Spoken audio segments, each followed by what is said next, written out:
Programa não recomendado para menores de 12 anos.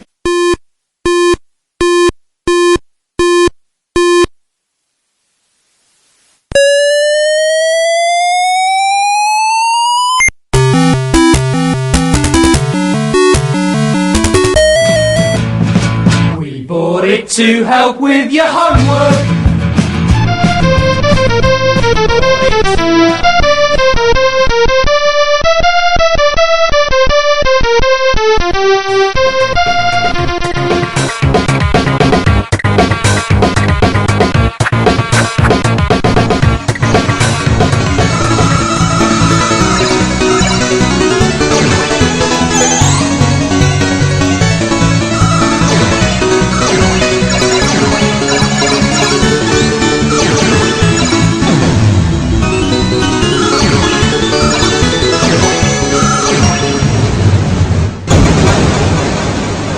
Retrocomputaria, porque velho é o seu PC.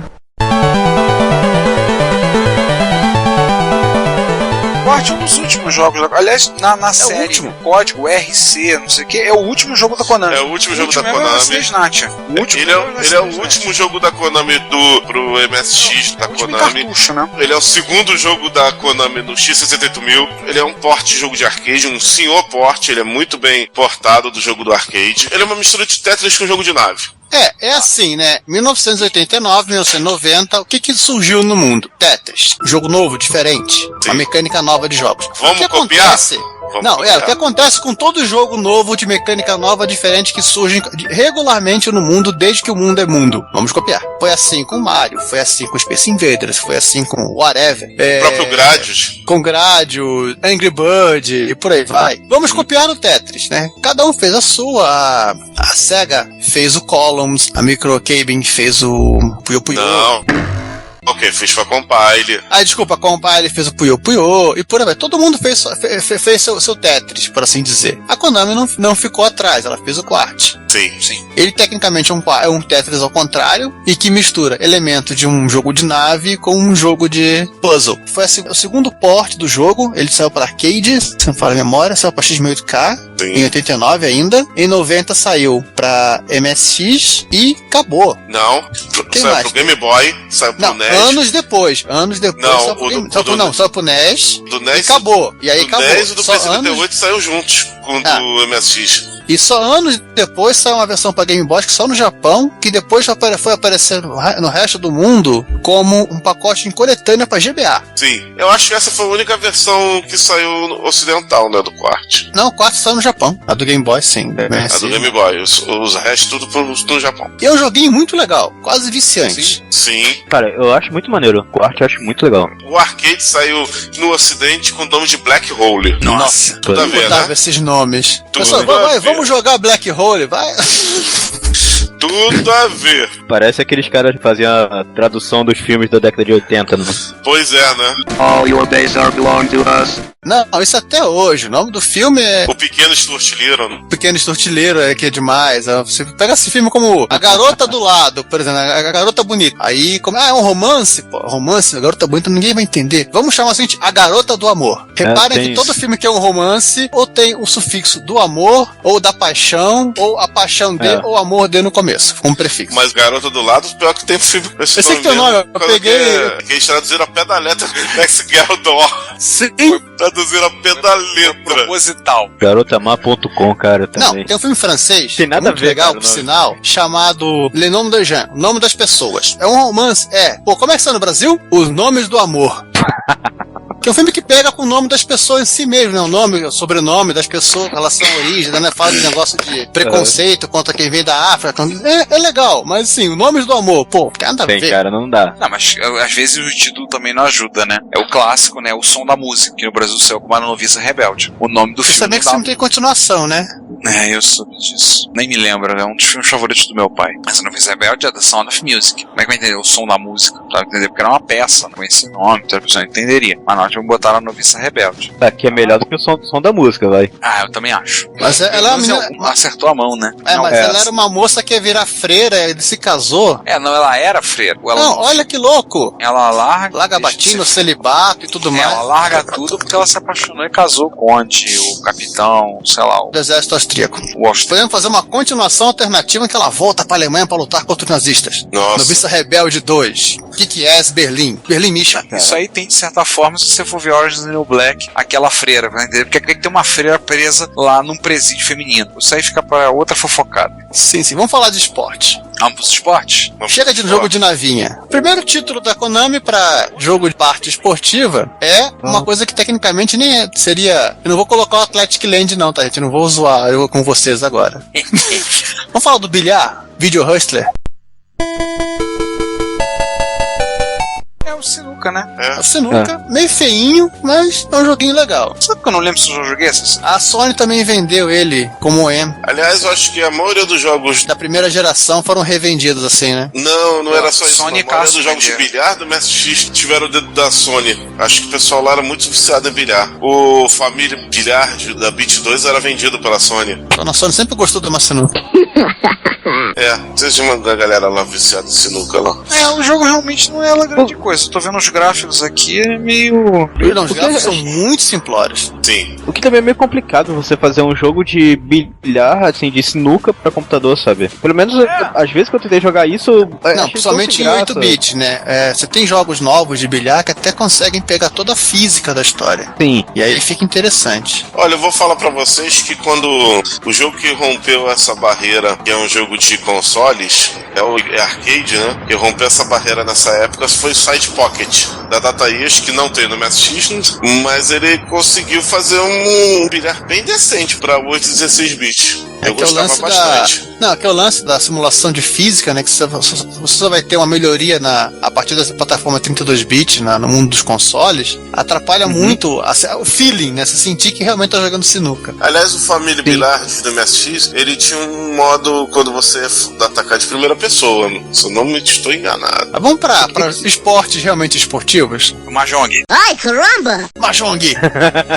Mahjong, não brinca não, que tem gente que se ofende quando falam que xadrez não é esporte. Não, isso aí eu me ofendo, cara. Tá vendo? Então Mahjong também tem que ser esporte, porque jogar aquilo é complicado pra caramba. Só uma citação à questão do Mahjong rapidamente. O Mahjong é o primeiro cartucho 32K da Konami. É porque todas as pecinhas não cabem em 16. Não brinca não. Mas o primeiro título mesmo esportivo, assim, né, da Konami é um porte de arcade. É o Track and Field 1 e o Track and Field 2. Foram chamados carinhosamente aqui de Hyper Olympics 1 e 2. Eu acho que no mínimo pra aproveitar o gancho da Olimpíada de Los Angeles em 84. Não, se for olhar, na caixa tá lá, Hyper Olympic 1 também. É o Hyper Olympic 1, terceiro então. Tá na caixa deles.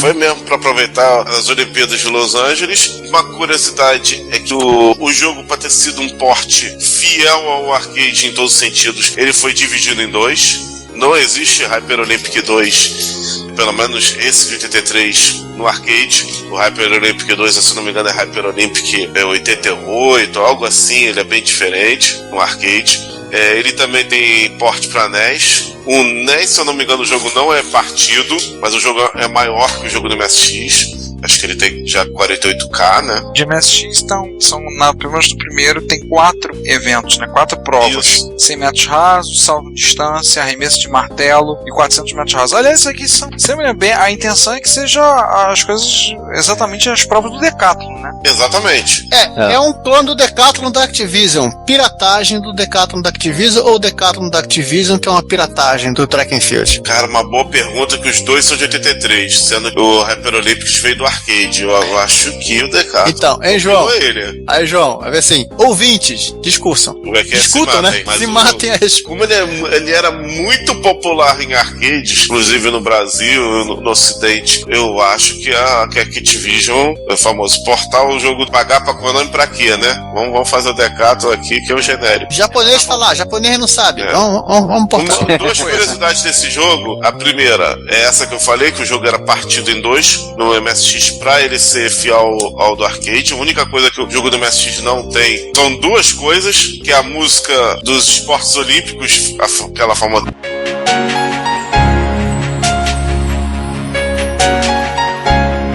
Engraçado, eles cortaram aquela música do MSX, o arcade tem. Não pagar direitos. Ou não pagar direitos ou por simplesmente falta de memória. A música que você citou é Carruagem de Fogo, do Vanja. O jogo do arcade tem essa música. E a outra coisa que o jogo do arcade tem é essa ser pra cortar memória mesmo, que é o arcade tem as vozes. Get Set, Play, Go. E o jogo do arcade, do NES e do MSX, ele tem a jogabilidade idêntica os três. Que é você apertar destruir o seu joystick barra teclado. Eu tô vendo os comentários aqui no livro sobre principalmente o Track and Field 2, e aí ele comenta duas coisas curiosas. Primeiro, no arremesso de dardo, ele conta que o segredo é escolher o ângulo certo pra poder fazer. Esquece que não tem a brincadeira que tem no Track and Field do arcade, que quando você bota um ângulo muito alto e o dardo sai da tela, quando ele cai com um pássaro espetado na ponta. Isso. Também tem. Ele não tem isso. Eu me lembro que na época eu vi ele fazendo no arcade, eu também fiz no arcade, aí eu tentei fazer isso no MSX e não tem. Verdade. É que no MSX o pássaro tá mais alto, seu burro. Não, a melhor é o seguinte, a última prova é de 1.500 metros. De lá pra cá o pássaro aprendeu, né? Essa prova de 1.500 metros é um teste de resistência mesmo. É um teste de resistência pra tua mão, pro teu controle. Eu vou ler pra você o que quer dizer 1.500 metros. Prepare-se para os mais longos 4 minutos da sua vida desperdiçados, batendo no botão de corrida, se você estiver usando aquele joystick especial da Konami, contra a CPU ou contra o seu ex-melhor amigo. Diga adeus para o seu teclado do seu computador. Esse evento realmente é pra matar. Lembrando uma coisa engraçadíssima, que a Activision, mesmo tendo com essa concorrência no MSX, ela portou do Coleco Decathlon. Então tem os dois jogos no MSX pra destruir o seu controle barra teclado. Agora, não satisfeito, você tem duas opções de destruição. Estranho, eu gostaria que se você chegou a jogar esse jogo em alguma plataforma... Cara, que eu lembre, acho que eu joguei. Do arcade, no arcade. Você não foi melhor amigo de ninguém, não? Não. É porque eu tenho a lembrança de uma partida de Decathlon no Atari em que o joystick do quase novo de um CCE, no salto em vara, digamos que o joystick não aguentou a pressão. Caraca. A torre soltou. Eu lembro que eu jogava isso aí com meu primo, cara. Você usava o macete do palito de picolé? Não, eu não usava macete nenhum, cara. Você sabe qual era o macete? Não. Não funcionava no Decathlon, mas funcionava no Hyper Olympics. A jogabilidade é você insistir você usar os dois botões, correto? Sim. Apertar os dois botões. Pega o palito e transforma em botão só. Boa, cara. Agora, no MSX eu vi que você consegue jogar com controle e com teclado, né? Isso. Se você botasse os 4 ali, ele dava suporte ou só 2 mesmo? Só 2 players. Só 2. Haja equipamento pra destruir, hein? É porque a Konami também vendia, em termos de hardware, ela vendia um joystick para esse tipo de jogos, que era aquele joystick. Era o Hypershot. Isso tem 2 botões. 3, né? São os 2 pra você bater e o outro pra você usar em arremessos, modalidade de arremesso. Cara, eu não. Ele tem 2 botões só. Ué, como é que você manda a parada? Não me pergunta. Mágica. Tá aqui, eu tô olhando pra ele. Você grita no controle, Fire! Se você jogou Hyper Olympic para esportes até morrer, a resposta é afirmativa. Então você deve saber que o êxtase de jogar esse jogo pode quebrar o teclado do seu amigo. Pra descontornar, você vai usar um joystick, mas você pode quebrá-lo também, né? Konami fez um joystick somente para jogar esse tipo de jogos. 2 botões apenas, mas reversíveis para jogar canhotos ou destros. 2 versões, uma com a carcaça em metal, outra com a carcaça plástico. Performance igual. Metal, cara. Para os jogadores mais cavalos. Para quem quer manter o círculo de amizade. Ou não, né, cara? Tu mete aquela... Tu dá uma porrada num controle em cima de alguém que não gosta de metal, que arrebenta. Caraca. É verdade. Afunda, né? Não, você perde o amigo, mas não quebra o joystick. Exatamente. Vamos falar de esportes menos destrutivos pro MSX, por favor, gente? Hyper Esportes? Não, além do Hyper Olympic, no Hyper Sport, ainda temos que destruir um pouquinho, E o Hyper Sport a gente não falou, porque ele é um pouco mais calmo. mas... Ele também é porte do arcade. O jogo dessa vez ele foi dividido em 3. Que seriam o quê? São 10 modalidades no total. Sim, o jogo foi dividido em 3, porque o arcade era tudo junto, obviamente. Também saiu no NES. No NES eu acho que não foi dividido, mas o NES, se eu não me engano, tem menos modalidades que o do MSX. E o Hyper Sport, engraçado que a parte 2 só saiu em 85. Enquanto a parte 1 e a parte 2 saiu em Esqueceram? 84, a parte 2 só saiu em 85. O que eu mais joguei foi a parte 2. Porque tinha esportes menos destrutivos. Não, é o que calhou, chegou primeiro. É o que eu peguei primeiro. Foi o 2, depois eu joguei o 3 e por último eu fui jogar o 1. Quais são os esportes? Vamos tentar lembrar pro pessoal aí. Alguém tem uma lista? Saltos ornamentais, salto sobre o cavalo, trampolim e barra horizontal. Ou seja, saltos ornamentais, os outros 3 estão relacionados ao esporte de ginástica artística. Você No literalmente Hyper uma Daiane Sport dos 2. Santos. No Hyper Sport 2, que é o meu favorito, tiro ao prato, Ah, é esse. arco e flecha e levantamento de peso. Aliás, daí desse do arco e flecha me vem sempre a frase na cabeça que seguir o pensamento feminino é como atirar com arco e flecha em um alvo móvel. Quando falo alvo móvel, eu lembro do Hyper Sport 2. Do Hyper Sport 3, também eram mais 4 provas. Primeiro eu lembro que era ciclismo. A segunda é salto triplo. A terceira, curling, que foi popularizado, o pessoal consegue entender como funciona vendo os Jogos Olímpicos de Inverno. A gente já sabia antes, porque aprendeu a jogar na marra, que é muito estranho, né, pra saber. E salto com vara, que é o mais difícil. Inclusive, salto com vara, você fazer a questão de VH da vara, a posição, sua... E todo mundo bigodudo, né? Não. Não. Então só no Hyper Olympic o pessoal é bigodudo. E no Hyper Sport 2, o personagem é bigodudo. Pelo menos no tiro ao prato, no arco e flecha não fica claro. E no levantamento de peso, o personagem tem bigode. Pra você ser bom em esporte, tem que manter um vistoso bigode. O Konami Soccer também, é o Super Mario, né, praticamente. Vamos agora... o bigode deixa pra isso. Deixa pra isso. Vamos falar deles ou ainda vamos falar de mais outros 2 portes de arcade? Sim, tem 2 portes de arcade aqui no meio que eu acho que muita gente não sabe. Vai. Vamos então, na linha do tempo, Konami Tennis, que ele é porte arcade.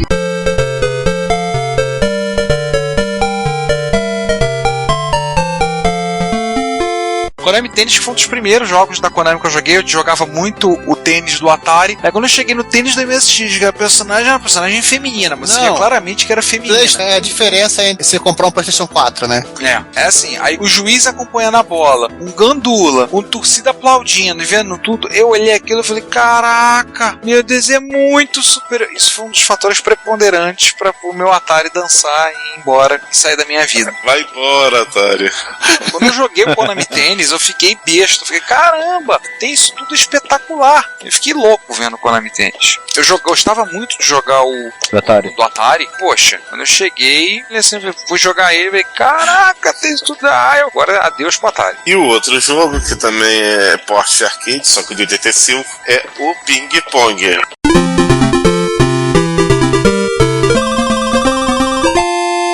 Lembrando que esses 2 também tem no NES, tá? Esse ping-pong é muito legal. Simplificaram um pouco as regras, né? Até porque limitações óbvias. Fizeram um jogo muito bom, inclusive com a participação do Penguin. Do pinguim do Antarctic Adventure. Sim, ele torce ele tá na pra torcida. você. Ele tá na abertura. Não é só ele que tá nessa torcida. dúvida. Sua mãe também está. Hã? Repare no personagem velhinha. Não é o pinguim, não? Você pensa que é o pinguim? Tem o pinguim e tem uma velhinha. Quando você perde, até o pinguim tá lá na comemoração. O único que chora é ela. Você perde. Eu tô tentando achar a velhinha aqui na foto. Então ela é sua mãe, ou sua avó, sei lá. É sério, sua mãe tá vendo toda torcida. É a única pessoa que chora quando você Eu sempre achei que esse cara fosse o pinguim, cara, né? Não, mas tem o pinguim e tem a velhinha. Eu tô vendo a tela aqui agora, só tô vendo todo mundo feliz, todos iguais e felizes. E o pinguim. O pinguim chora, não é mãe não. Você fica jogando com o Expert TA1 e fica com a imagem ruim, tá vendo? Não confunde, não consegue distinguir sua mãe de um pinguim. Caraca. Aliás, a abertura do Konami Ping Pong é muito legal. A bola vem, plec, plec, pum, na cabeça do pinguim ele desmaia. Muito engraçadinho. A Konami tentou botar esse pinguim como um logo, né, também. Como mascote, pra ser exato. Mascote, desculpa, mascote. É que ela tentou fazer isso com o do Mopiranger, né? E o Mopiranger não deu certo. Aí, bem, vamos voltar pro pinguim, porque o pessoal gosta do pinguins. Depois ela desistiu, ela viu que eu tava tentando copiar a Nintendo e desistiu. É verdade, não é sua mãe, é um pinguim e ele é o único que chora quando você perde. O que mais que tem de esporte que eu achei? Konami Golf. Eu acabei de olhar o screenshot, eu nem lembrava desse jogo. Nem eu, porque eu jogava mais o Hole in One. Aliás, o Hole in One tem cartucho. Rapidamente, esses jogos de arcade de esporte, todos eles foram portados também pela Imagine para Commodore 64, o Spectrum e o Amstrad. Olha, não estraga a nossa alegria não, hein? Eu acho uma puta falta de sacanagem. Vou falar uma coisa que se esse aqui for do Spectrum, até que tá bem portadozinho. Deixa eu ver se é do Spectrum esse jogo. É, do Spectrum. Até que tá bem portadozinho. O único inconveniente é que não tem um pinguim. O pinguim não torce pra você no Spectrum. Aliás, agora que eu tava vendo a lista aqui, eu sempre achei que tivesse um jogo de basquete pra MS1. Eu pensei que tem, mas que ele fosse da Konami. Não. Tem, mas não é da Konami. Tinha o Dunk Shot, que é da HAL. Mas você não tem o beisebol.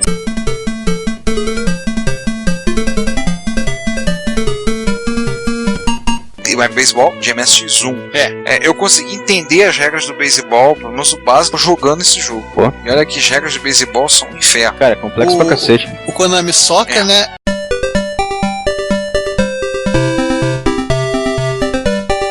Em que eles pegaram todos os atletas do Hyper Olympics pra jogar pro futebol. Como disse. Todos não, né? Pegaram só um, né, cara? São todos iguais.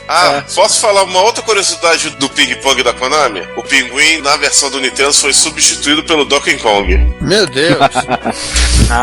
Antes do Donkey Kong do que o Mario, né? Pois é. Aí você entender que você é o Luigi jogando ping-pong. Olha, quanto ao Konami Soccer, saiu a versão dele escrito como Konami Football e Konami Soccer, tá aqui nas caixas. A versão japonesa... Isso é na Europa também, né? Na Europa saiu como Konami Football. A versão japonesa se chama Konami Soccer, porque fora da Europa o esporte é conhecido como Soccer.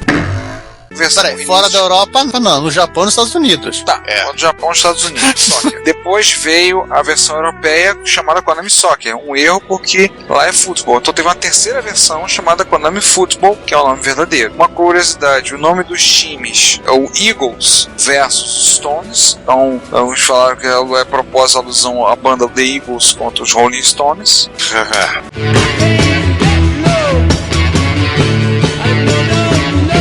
A alusão a isso, todo mundo usa bigode e foi um jogo que foi vendido nas máquinas da Takeru. Olha! Pelo que eu tô percebendo, um dos primeiros da Konami vendido na máquina da Takeru Custom. E ele custava 1.000 ienes mais barato. Custava o preço padrão de 4.800 ienes e custava 3.800 ienes.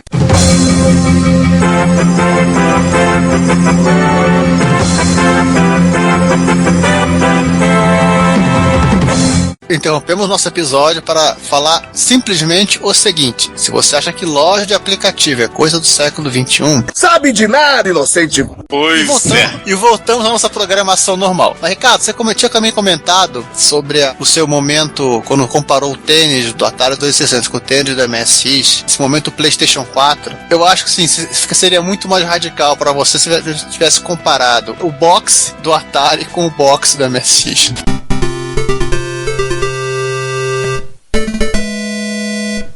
Mas é porque o tênis foi o primeiro que eu botei a mão e o box do Atari eu não joguei. Joguei muito pouco, joguei depois já. Não tive. O tênis eu gostava, eu jogava seria o mesmo efeito de você ter um telejogo e ir pro PlayStation 4. What? Porra! Caraca. É demais. O cara forçou a barra nessa, hein? Pô, você tem de pontinho, de quadradinhos andando na tela. De repente você tem forçou bonecos a barra, de verdade. Forçou Jacarepaguá, forçou Santa Cruz, Bangu, Ilha de Guaratiba, forçou a Zona Oeste inteira. Você esqueceu da Restinga de Marambaia. Cara, mas assim, o Konami Boxing, você vinha, tinha lá o teu personagem, o teu personagem, eu não lembro o nome dele, que era Ryu. Ryu é um nome recorrente pro japonês, né, pelo visto. Aí você lutava contra o Red Wolf. É o mesmo que quiser. Aí tinha o Sanchez, aí você lutava contra o Muhammad Ali e lutava contra Moais. Moais Jr., Moai King, aí ainda tinha o Shinakan, que é basicamente o Muhammad Ali com um rabinho de cavalo. Cara, E depois de conseguir o medalhão de ouro aqui, o Ryu saiu da Konami e foi pra Capcom. É simplesmente assustador. Tem um release dele feito feito pela Megacom em Taiwan. Já saiu uma cópia dele, mas não em nenhum lugar. Saiu, obviamente, um pirata, avisando a MSX, a marca registrada da Ars Corporation, mas o jogo é da Konami. Em nenhum momento os caras colocaram que o jogo era da Konami. E uma coisa curiosa desse jogo é que ele tem literalmente o mesmo visual que depois ficou popularizado no Street Fighter, né? Cada personagem de um lado. Diferente daqueles jogos de boxe do Nintendo que você tinha a visão de primeira pessoa, ou do Atari que você olhava por cima. Verdade. E aí a gente pode aproveitar e já pular para os falar dos dois jogos de esporte, dos jogos mais inúteis criados pela Konami, mais inúteis para não japoneses. Pennant Race 1 e Pennant Race 2. Gente, não é jogo de corrida, é jogo de beisebol. 3 anos depois, saiu em um cartucho de 1 megabit, um cartucho SCC. Se você tiver um Game Master 2, a gente vai explicar depois o Game Master, comentar rapidamente, pode salvar o status do jogo, apenas para amantes do beisebol, só que é tipo assim, é 90% dos japoneses. Ou americano. Pra quem não sabe, é um FIFA Soccer de beisebol, pronto. E o melhor uso que ele tem pra gente, assim, o jogo até graficamente é bonito, assim, os personagens são bem feitos, ele é em 3D, tem efeito de profundidade, mas efeito cara, de torcida. Assim, e sim, mas pra quem não joga beisebol, pra quem não sabe japonês, pra gente o jogo só tem uma utilidade: usar ele pra fazer Mega Flash ROM. Oh yeah! Afinal das contas, se alguém discorda disso, me prove mostrando sua Mega Flash ROM. Não é um Pennant Race, que eu vou te contar. Quem joga? Tem um agravante, como o jogo que vendeu muito, ele é muito barato no Japão. Sim, é fácil de você achar Pennant Race. Com isso você... Vamos falar dos top agora? Vamos. Vamos entrar logo no... Era uma vez um garoto chamado Hideo Kojima, que foi trabalhar numa empresa chamada Konami, e deram pra ele... Tá vendo esse jogo de pinguim aqui? Dá uma melhorada nele.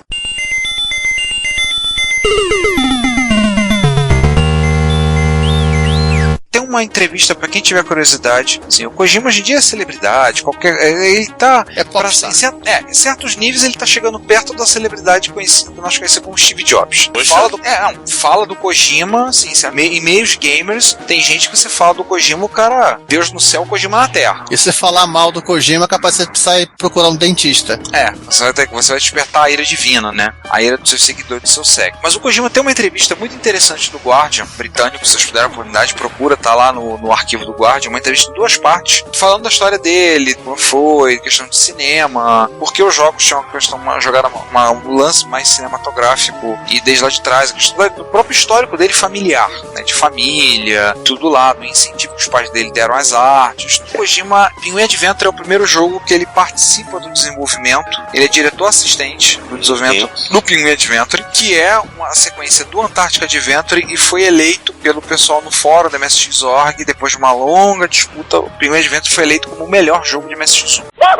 E ele, assim, é um jogo que em particular, que eu tenho ele também em box de encaixa, tudo bonitinho aqui. O jogo é muito bom. Os detalhes, desde a brincadeirinha do pinguim, quando ele tá tendo saudade, ele vê a latinha de cerveja, sonha com a latinha de cerveja, até os detalhes que te irritam, de você não ter que pegar um item, poder chegar na fase 2, você poder fazer que você vai chegar a 50 unidades de distância do fim da fase, você volta pro início. O mapa. Tem que pegar o mapa, e você tem que pegar as passagens secretas, você apostar os peixes que você pega, o peixe agora torna-se uma moeda de troca. A fase lisética dele pegando peixe na órbita terrestre. Pra quem não conhece, vale a pena conhecer o jogo. Ele é mais que uma continuação do Antártica Adventure, é uma extensão do conceito do jogo. Tem 2 finais, só que nós não vamos contar aqui. Procura nos fóruns, vocês vão descobrir quais são os 2 finais. E saiu para MSX, Master System, e aí para o Virtual Console, e aí constando da aplicação para rodar para Windows. Detalhe que do Master System foi a Zemina que portou. Nossa. Sempre ela. O Kojima é designer. Ele é o diretor assistente e o designer do jogo. É o cara que faz os desenhos e tem as ideias. E outro detalhe é que o Kojima lembrou do jogo no Metal Gear Solid 4. Tem um pinguim?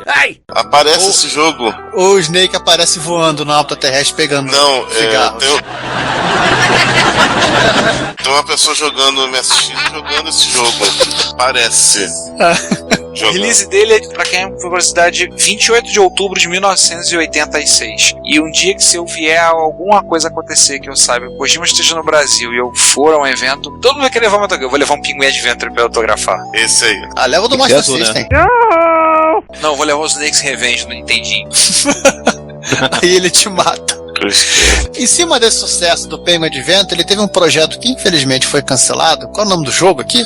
Cara, o nome do jogo parece que ele tá escrito errado, mas tá certo. É Last Word. Não é Word, é Word. E é com 2 As, hein? Tive olhando, é pior, é 2 As. Esse foi cancelado e ele tocou um outro projeto que ele tinha em mente, uma ideia fantástica. Vamos fazer um jogo que... Mas vamos lá, o cancelamento desse jogo tem tudo a ver com outro jogo que ele vai fazer. Então... Vamos fazer um jogo de tiro que eu entro, eu saio atirando em todo mundo, matando... Tipo o Stallone faz no Rambo. Isso. Vamos fazer esse jogo pra MSX. Todo mundo sabe, inclusive na entrevista que ele dá no Guardian, ele fala, se não houvesse MSX não teria havido Metal Gear. A ideia dele ali é o quê? Ele queria fazer alguma coisa estilo Ikari Warriors, que tava fazendo sucesso, a SNK, nova desenvolvedora, tem muito sucesso no arcade, teve pra MSX, e por conta de você poder jogar com os dois ao mesmo tempo, você tinha continue infinito. Primeira vez que eu joguei, eu e meu irmão, a gente fechou o jogo, que bosta. Ele queria fazer uma coisa semelhante, só que ele foi barrado na limitação de 8 sprites por linha do MSX2, do VDP do 9938. Então ele pensou e mudou a ideia do jogo. Em vez de fazer um jogo de tiroteio, ele fazia um jogo de que o personagem entrava em modo furtivo, ele tinha que fazer uma invasão, ele tinha que fazer algumas certas coisas. Daí, base a história dele, histórico não dele. Tinha que ter tiro, né? Exatamente, base a formação dele de cinema, do Kojima, ele construiu toda a história do Metal Gear.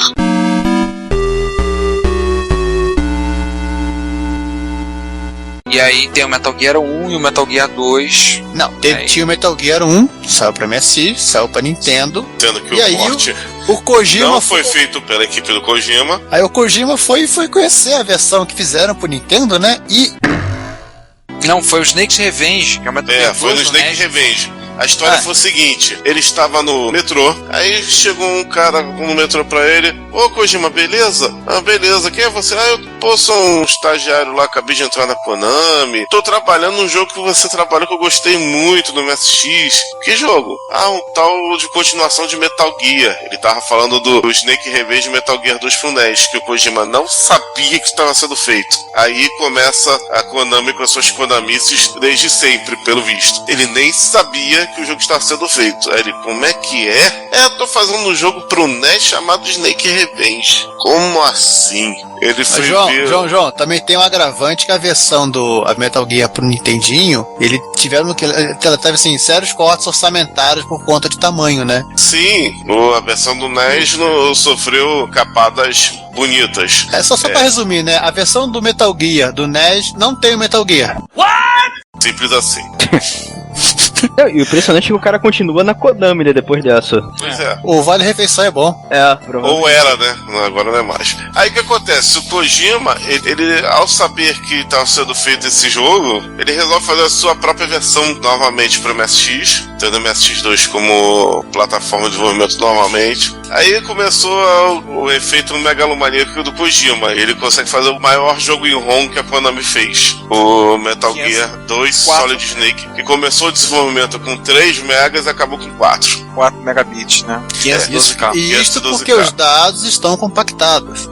Altamente compactados nesse jogo, pelo que eu entendi. Pra quem não conhece o jogo, a cena em que aparece o logotipo do Foxhound, azulzinho, né? Aparece a raposinha lá, e a animação do tiro terminando o desenho, neste momento o MSX está descompactando a fase. Pô, mas a compactação era rápida. Não, ali, quando fez aquilo ali, ele já tá trazendo os dados e tá descompactando. Logo em seguida ainda demora um pouco, né? Sim. Até porque assim, também não tinha muito processamento, não tinha memória, não tinha processamento, não tinha nada. Então. Mas foi uma parada bem feita, né? Sim, e o jogo ele roda com 64K de memória. Pois é. Tem que rodar no MSX com aquilo que o MSX tem. Exatamente. Pois é. Mas em compensação, ele resolveu usar o SCC. Chip de som pra dar uma incrementada no áudio do Metal Gear. É porque, como ele veio de cinema, ele não tinha que fazer nada diferente, né? Isso. A única coisa chata é que o jogo foi lançado apenas no Japão, logo somente em japonês, e demorou demorou pelo menos uns 7 anos até que... Mas vamos contar daqui a pouco. Isso. Até ter uma versão em inglês. Além desses títulos, falando do Kojima, tem um outro jogo dele chamado Snatcher.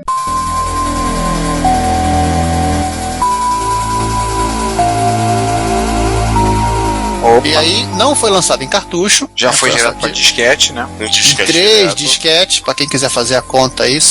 Ele não é um jogo exclusivo do MSX, o NET também tem no PC 98. Pra quem quiser fazer a conta, dá 2,1 mega de espaço. E diferente de todos os jogos que nós citamos até agora, que bem ou mal eram jogos estrito senso, né? Você controla um personagem, tem animação, ou esse cara é um jogo paradão. Isso. Ele é um RPG clássico. Lembrando, é um Adventure clássico. É Adventure, obrigado. Lembrando que ele saiu entre o Metal Gear 1 e o 2, ele saiu no final de 88. Ele saiu 3, fora um cartucho com o SCC Plus, uma versão expandida, acho que um canal a mais, né? Do SCC. Ele tem um canal a mais. Ele pode fazer wavetables independentes em cada um dos canais. Isso. E 64K de RAM no cartucho. Ah, sim, que ele utilizava inclusive para fazer save game, se não fala a memória. Olha só, o que ele diz aqui no livro interessante. O Snatcher é a soma de Blade Runner, Neuromancer, Exterminador do Futuro, Os Invasores de Corpos e Max Headroom. Cyberpunk total. Totalmente. Com a destruição de Neopogo, né? E não, esse jogo ele saiu para Saturno, eu acho, né? Com PC Não, ele foi portado posteriormente para PC Engine, isso lá para 92, Sega CD, também 92/93. Aí depois ele teve versões para PlayStation e Saturno, lá para 96, 97. Aí com o nome de Space Nauts, né? Não, Policenauts é a continuação dele. Ou melhor, prequel. Meu Deus. Ele é prequel do Snatcher. É uma prequela. A gente vai falar do Policenauts mais pra frente. Tá. Ele não há necessidade de uso de joystick pra ele, basicamente uso do teclado. Numérico auxiliar. É um jogo mais pra adultos, né? Porque ele tem questões, por exemplo, ele tem violência, ele tem alusões a questões sexuais, ele tem personagens que estão sofrendo doenças devido à exposição termonuclear, à ação de radiação, e um futuro distópico, coisa que criança não vai entender. Com certeza. Não é pra jogar no Nintendinho. E ele é um raríssimo jogo do MSX que tem suporte à pistola Light Phaser. O Snatcher? O Snatcher naquelas fases de tiro. Pode usar o teclado. Não, o Snatcher. Você pode usar o teclado, ou nas fases de ação você pode usar o teclado ou a pistola. Ação entre aspas, né? De novo. Cara, e ele era bem mais caro por conta do cartucho. Sim. O preço dele hoje convertido seria R$277. Olha, Silda. 9.800 ienes, porque ele vinha com SCC Plus também, né? Que só tinha uso, aproveitava melhor o som com ele, né? Tem outro jogo que também usa o SCD. A continuação, 2 anos depois, já em 1990, Kojima ele lança uma versão mais fofinha. Isso. Do Snatcher. Ele não é uma continuação, ele é uma recontagem da história. É o SD ou SD Snatcher ou Super Deforme Snatcher. Dessa vez aí também com 3 discos, também com SCC Plus, e muito divertido. E com aqueles bonequinhos que eles fizeram só pra tirar a foto da capa. Cara, incrível aqueles bonecos. Ele tem piadas internas, referências da Konami, piadinha com Metal Gear. Lembra que o robozinho que segue o Gillian Seed é um Metal Gear, né? Sim. É o Metal Gear Petit. É. A Konami também ela gosta disso, né, cara? De fazer referência a ela mesma, né? Sim. Tem uma outra referência a Metal Gear no Policenauts que eu vou deixar pra mais tarde pra falar. Agora, apesar do valor desse jogo, do Snatch, do valor, né, pago, ele fez sucesso, né? Porque pra lançar a segunda versão 2 anos depois, que o negócio vendeu. Ele é o penúltimo jogo lançado pro MSX. O último foi o Quart, ele é o penúltimo. Ele foi lançado depois do Solid 2. Eu acho que não, acho que o Quart foi lançado antes. Ele é de dezembro de 1990. Ele não é RC, né? Não, ele não é RC. Por exemplo, então ele foi o último jogo do MSX. O Space Mumble também é dezembro de 1990. Não, 89. Então o livro tá errado. O Quart é março de 1990. Ele é dezembro de 1990. Na lista, tanto é que o Space Mumble tá 768 em 89. O Quart tá 769. Uma curiosidade é que a Retro Gamer pôs o SD-NET como a lista dos 10 maiores jogos de MSX. Opa, bem justificado esse. Não, e é um jogo muito bom, e é um jogo longo. Sim. Ao contrário do Shalom, esse é um RPG que a Konami fez pro MSX que vale a pena. Sim. maldita fase da sala dos espelhos. Eu tô desde 2001 parado nela. Oh my god. Nossa. Um dia eu volto e jogo aquilo. Aproveita que traduziram esse jogo pra inglês, pra espanhol. Não, em inglês, pô. Em inglês tá complicado. Em inglês ou em espanhol, aproveita pra jogar, e ele não é fácil não. É um jogo muito bacana e realmente um dos melhores do MSX, um dos melhores da Konami. E junto com Metal Gear 2, o jogo mais caro, quando aparece uma venda, é do tipo, sai correndo porque você vai ficar apavorado. Os jogos da Konami com o nome do Kojima são os mais caros. É o culto atrás do cara, né, assim também. Exatamente. Mas é um jogaço. Ó, só pra vocês terem uma noção, numa busca rápida agora aqui pelo nome, o manualzinho interno do SDSnet tem um cara vendendo a R$70, só o manual. Tem um Snatcher em leilão a R$876, o Snatcher completo. Se você quiser comprar em Buy Now, R$1.227. Pode ficar. E os CDs de trilha sonora, que estão vários, o Snatcher tem vários CDs, tem duas edições igual, 77 e R$122. São os mesmos CDs, mesma edição. Isso numa busca rápida no eBay. Então, daí você tem uma noção. O último SDSnet que eu vi aparecer foi na Holanda, fechou uns R$700 por aí. O Metal Gear aparece muito grande, muito alto mesmo. A preços obscenos. Pornográfico, realmente. Preços assim, é pra bater na cara, porque eles estão pedindo. Vamos esticar um pouquinho aí. A gente começou a falar desses jogos que foram lançados em disquete, ao invés de ser lançados em cartucho, que era o padrão da Konami. Ela lançou um pacote de outros jogos também em disquete. Konami Game Collection. Não só esse, né? São 5 pacotes. Não. O primeiro deles, antes do Game Collection, foi uma edição em disquete do Kings Valley, é de 85.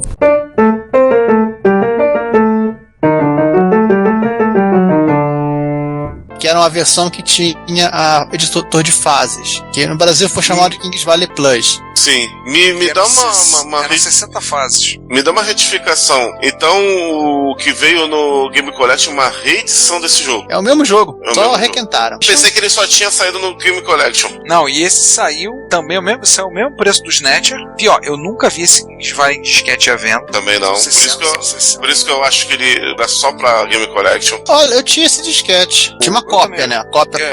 Isso aí eu também tinha. Eu achava que era uma versão hackeada do Game Collection que tinham arrancado os demais. Eu também achava. Então vamos lá. Foi lançado esse cara. Não fez sucesso, tá? Um parênteses. Não fez sucesso porque era muito raro MSX1 com drive disquete embutido. Então, tem isso aqui dizendo que ele não fez sucesso. Já pro Konami Game Collection ele já apareceu.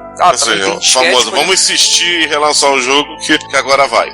Já tá pronto mesmo. É o Waranai Sensation, que é um jogo de... Que jogo é esse aqui? Um jogo, né? Ele não é exatamente um jogo, é o lançamento. Na definição diz aqui assim: o item mais esquisito lançado pela Konami é uma compilação de disciplinas de divinação, de prestidigitação. Então, astrologia, quiromancia, omikuji, que eu não sei o que é isso, teste de compatibilidade de casais pra saber seu futuro e daquele que tá contigo. Cara, tá com cara que é um... Quem fumava na Konami?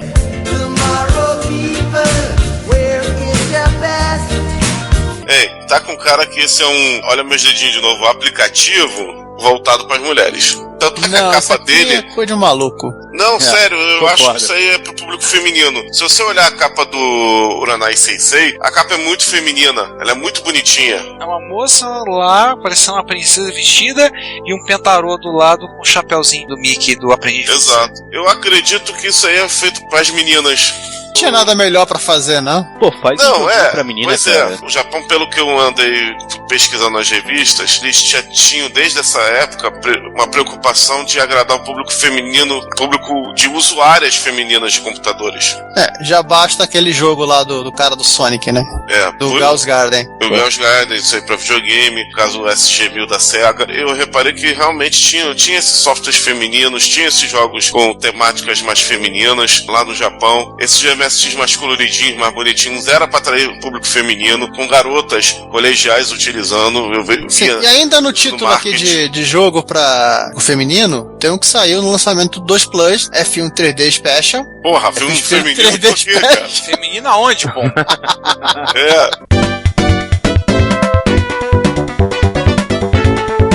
mas esse aí você sabe por quê, né? Foi parceria da Konami com a Panasonic. A Panasonic queria promover o 2+. Picaretation da Konami junto com o Picaretation da Panasonic. Tem que fazer um jogo pro 2+.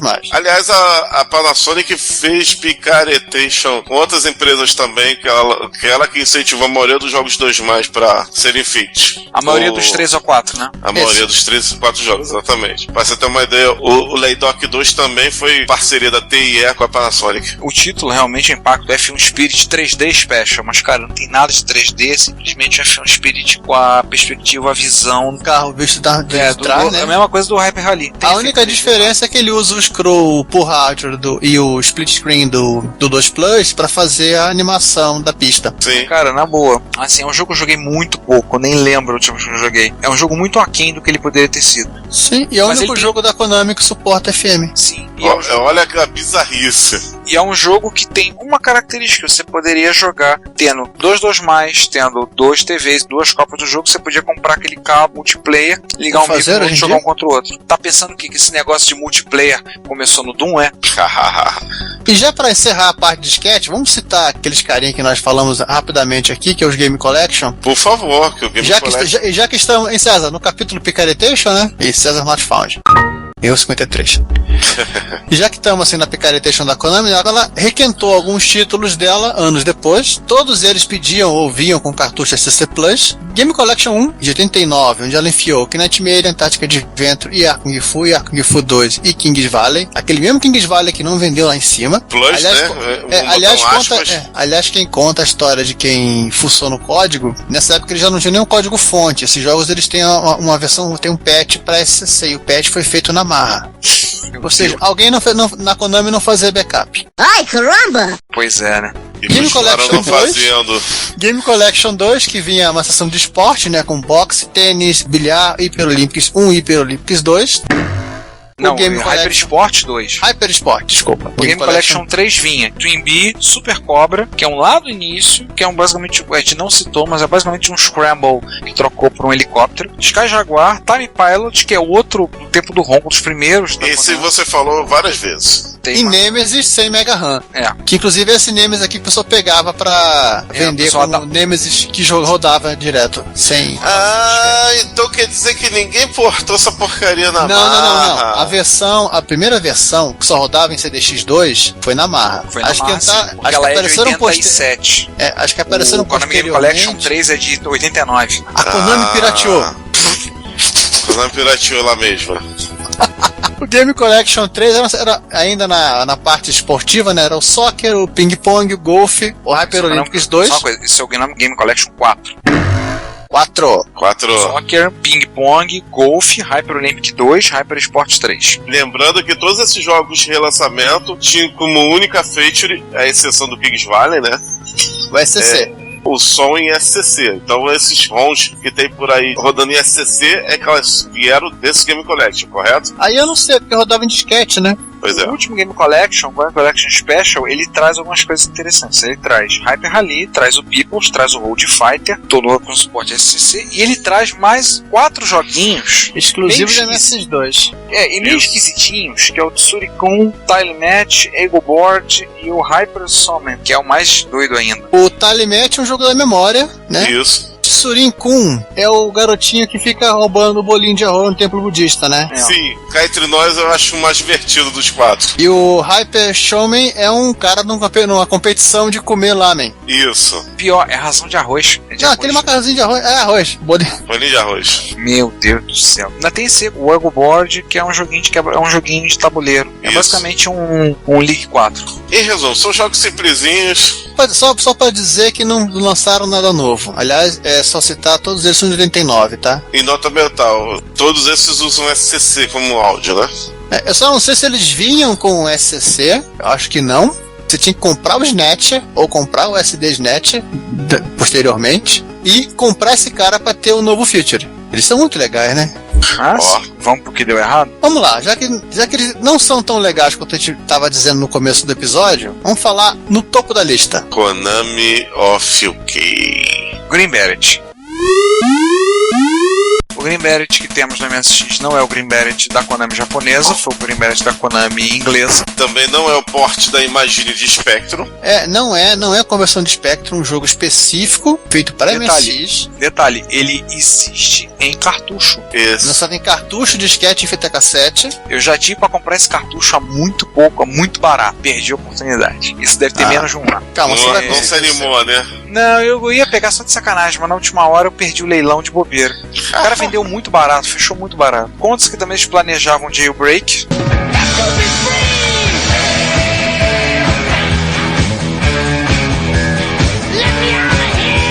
Mas não saiu por motivos óbvios. Ainda bem. Não, aliás, o Green Beret, ele é o KN327, tá? Ele tem um código específico e só ele também. Que guarda a marca de ser o primeiro e único jogo da Konami UK para MSX. Chegaram e falaram, vocês, rua, desiste, fecha. Já avisei que vai dar merda isso. Fecha developer UK. Não, mas é aquele jogo da Tartaruga Ninja. Não, aquele jogo aquele não é da Konami. Mas aquele tá listado como Konami aqui. Não, ele é de Spectrum. Ele é de Spectrum. Ele é um título da Konami, da Imagine/Probe, que foi convertido para MSX.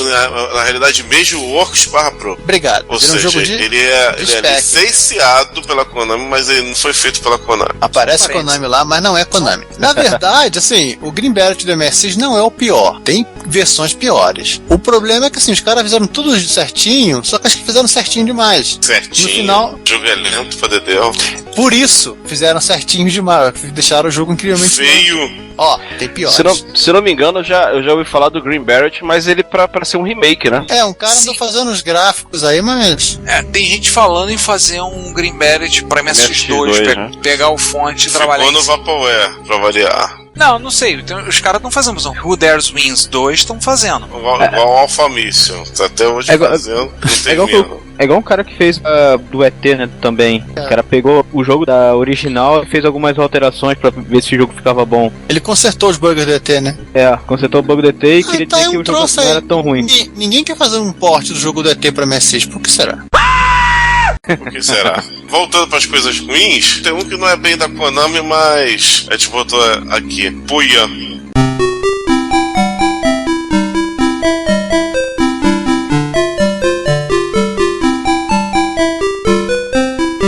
Puyan da Konami com a Hudson, né? Isso, com a Hudson Soft. Não conheci não. Não precisa estar perdendo nada. É um port de um jogo de arcade também antigaço da Konami, simplésimo, não tinha o que dar errado. E deu, o jogo é mais feio que bater na mãe, cara. Ele saiu pra Bicard, né? Esse é pra Bicard, ou seja, o único jogo da Konami lançado em Bicard. Quando aparece a venda em leilão, sai de baixo. Sai de baixo. Caralho, o jogo é muito coisa horrível, cara. Horroroso. Não, parece a Peppa Pig, sabe? Desenho da Peppa Pig. Só que eu acho que é o problema, esse jogo sem arcade, se não for memória, a tela em pé, né, João? Isso. Tá a explicação do porquê que ficou estranho. Os caras não quiseram compensar e ficou essa bosta. Exatamente. Os três próximos que a gente vai falar, eles não são exatamente os jogos de todo ruim, mas eles são abaixo do padrão de qualidade alto que a Konami implica, ou implicava, sei lá. Eu vou falar do Contra.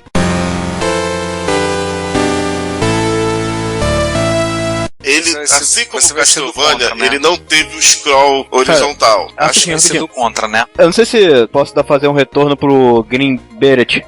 Vai? Pode. Cara, ele lembra, fugiu o nome do jogo, o da SNK, aquele de guerra da SNK. Ikari Wars? Não, o outro que fez bastante... Metal Slug. Metal Slug. Cara, vendo o vídeo, ele me lembra bastante Metal Slug. Cara, eu não acho não. Tem uma memória muito generosa. Então, não sei, cara, eu olhei assim e fiquei, achei muito parecido, sabe? Algumas coisas. O sentido com que você anda, né? Pra falar a verdade, o jogo que mais, da Konami que mais lembra o Metal Slug é o jogo que a gente começou a falar que é o Contra. É o Contra. Contra sim é que eu acho que parece mais o Metal Slug. Os dois têm o título em comum, Raingun. Ele é um beat'em up meio chumbrega, o Contra. Green Beret. Ele tá mais pra um beat'em up meio esquisito. O Contra sim que ele é um Raingun. Ele é que anda e atira, pula.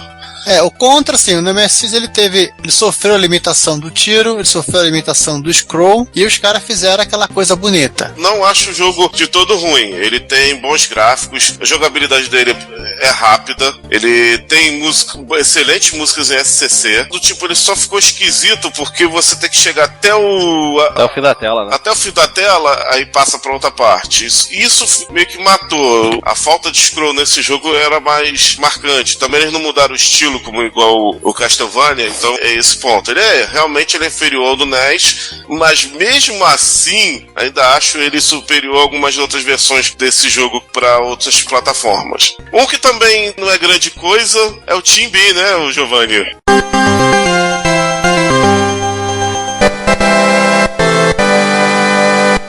O Team Beast, quando você junta ele com com títulos até anteriores da Konami, você acha que faltou um pouco de esmero e capricho na hora de finalizar o jogo. Sim, você mal consegue distinguir que aquilo que você tá voando é a abelhinha do Twin Bee. É, uma nave abelha, exatamente. Ele é um jogo que faltou, na minha opinião, capricho. A versão do NES, ela é bem fiel do arcade, dava pra fazer melhor no MSX. Eles poderiam ter já feito esse jogo direto pra MSX2. Também. Cara, esse Team B, o que incomoda é essas nuvens aumentando e diminuindo, sabe, o tamanho dela. É como você falou, faltou muito capricho, cara, pros caras. E o jogo em si, na verdade, a jogabilidade não é ruim. Não, o jogo é até legalzinho, mas ele acaba irritando nos defeitos. A música também é muito boa, música em PSG. O problema foi os sprites vagabundos. Eu acho que a diferença básica é assim, se você jogar ele do zero, direto no MSX, a galera não vai estrear tanto não, mas depois que você pega o arcade e veja a versão do NES, absurda. Ou do NES. E agora eu vou polemizar, porque tem muito usuário que defende. Abraço para o Rogério, pro Daniel Campos, pro Emiliano, mas ele ficou aquém do que ele também deveria, é o Salamander. Principalmente se você jogar de 2 jogadores. Mas aí você tem 3,54 MHz. Dá 1,70 e pouco MHz pro jogador, né? Mas eu vou falar um jogo de 2 players que a jogabilidade não cai, e ele é de MSX1 também, Mega RAM, que é o Super Laydock.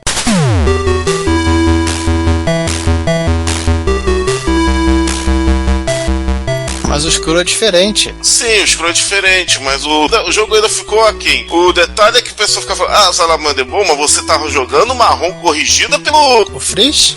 Eu Freeze, obrigado. Tem muita gente aí que fica, mas não sei o que, mas tu tá jogando marrom corrigida. Ou tu tá jogando aí no TR com turbo. O Salamander... Acho que não funciona no TR com turbo, ele não liga o turbo automaticamente. Então deve ser da ROM corrigida. Então tá, eu tô jogando marrom corrigida com turbo. E mesmo assim o jogo não é grande coisa. O jogo tem sprites pequenos, o jogo poderia ser bem melhor em outras coisas. Ele tá no mesmo esquema do Team B. Ele é um jogo que não é ruim, mas poderia ser melhor. Cara, eu prefiro o Team B do que o Salamander. Tá vendo? Tá, vamos polemizar com uma coisa que todo mundo concorda. Que Nightmare 3.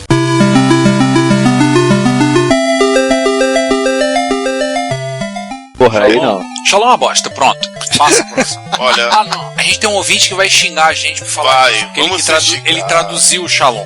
Mas eu vou dizer assim, Shalom é muito estranho. É um RPG. A série Nightmare tem uma coisa muito curiosa. Começa com um shotnap, que é o Nightmare, vai com um jogo de labirinto e plataforma, que é o Maze of Gallios. Ou até, como poderíamos dizer, um Metroidvania, que do tipo, a gente só sacou agora, que esse cara era o primeiro clone do Metroidvania, da própria Konami, o Maze of Gallios. Também muito bom, apesar do estilo diferente. E o Shalom RPG.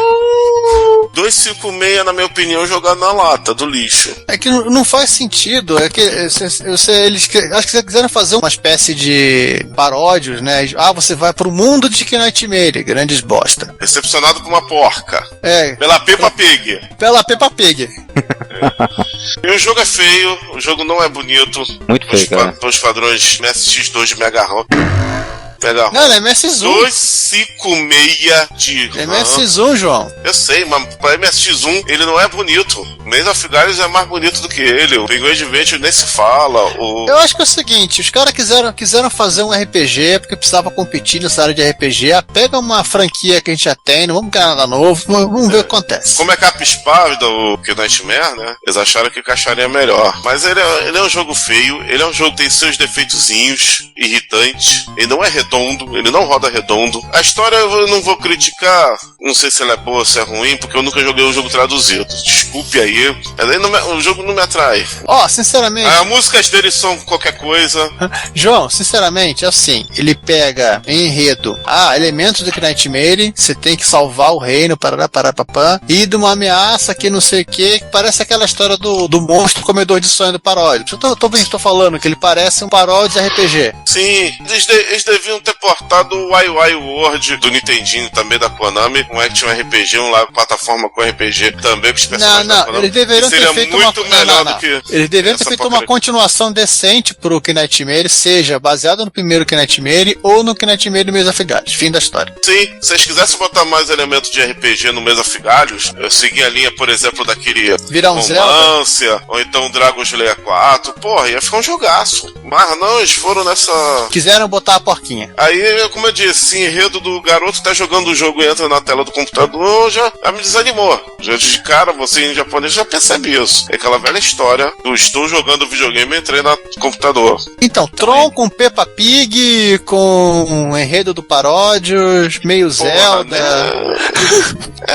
Tentativa de fazer um Zelda da Konami totalmente pela culatra. Mas calma que um dia eles vão fazer um outro joguinho com essa porquinha, se preocupa não.